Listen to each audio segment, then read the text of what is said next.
कार्यक्रम होना है नाम चर्चा का। इस कार्यक्रम का ऐसे मौके पर जब वहां चुनाव का माहौल बना हुआ है, एक दिन बाद चुनाव होने हैं, तो ऐसे में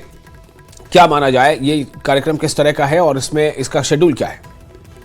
बिल्कुल, नाम चर्चा का जो कार्यक्रम होता है वो कहीं ना कहीं जो समर्थक है, जो अनुयायी है, वो सारे इकट्ठा होते हैं और इकट्ठा होने के बाद कहीं ना कहीं जो गुरु हैं उनके, जो राम रहीम है, उनके बारे में चर्चा होती है। उनसे कहीं ना कहीं पहले जो कार्यक्रम होते थे नाम चर्चा के कार्यक्रम, कोई नहीं, ऐसा नहीं है कि पहली बार हो रहे हैं, पहले भी नाम चर्चा के कार्यक्रम होते थे और उनको कहीं ना कहीं धर्म की बात बताई जाती थी, उनको अपने गुरु के द्वारा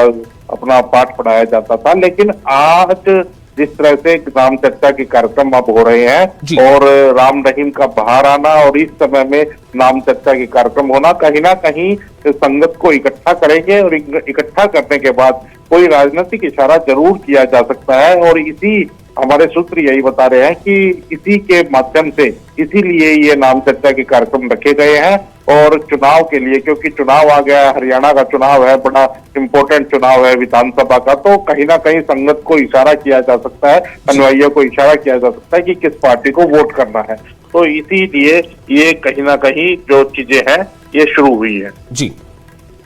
तो ऐसा क्यों लग रहा है अंकित के, हालांकि जो पैरोल की शर्तें हैं, उन 3 शर्तों को अगर गौर करें तो उसमें साफ निर्देश हैं कि क्या कर सकते हैं राम रहीम, क्या नहीं कर सकते हैं। तो ऐसे में अगर ये चर्चा भी है, नाम चर्चा के साथ अगर ये चर्चा जुड़ जा रही है कि कोई राजनीतिक इशारा मिल सकता है, तो ऐसा क्यों है?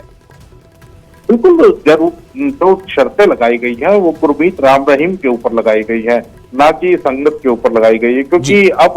उनके ही आदेश के ऊपर ये संगत इकट्ठी होगी, ये अनुयायी इकट्ठे होंगे और नाम चर्चा घर हर लगभग जिले के अंदर, विधानसभा लेवल के अंदर हर जगह नाम चर्चा घर बने हुए हैं। जो डेरा मुखी है उनके नाम चर्चा घर बने हुए हैं, जहाँ संगत इकट्ठा होती है, भजन करती है, कार्यक्रम होते हैं। जब भी कोई बड़ा कार्यक्रम होता है तो नाम चर्चा घर के अंदर ही होता है। तो अब नाम चर्चा घर के अंदर एक बार फिर से संगत को इकट्ठा होने के लिए कहा गया है, तो वो इकट्ठा होंगे और कहीं ना कहीं जो इशारा,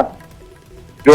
मैसेज वहां डेरा मुखी की तरफ से आएगा और वो मैसेज कहीं ना कहीं पढ़ करके सुनाया जाएगा या उनको किस माध्यम से मैसेज दिया जाएगा, वो अभी देखना होगा। चलिए, बहुत शुक्रिया आपका तमाम जानकारी के लिए। अंकित दुधानी हमें बता रहे थे कि दरअसल ये नाम चर्चा कार्यक्रम क्यों होता है और किस तरह से होता है, और कई बार इस पर जो राजनीतिक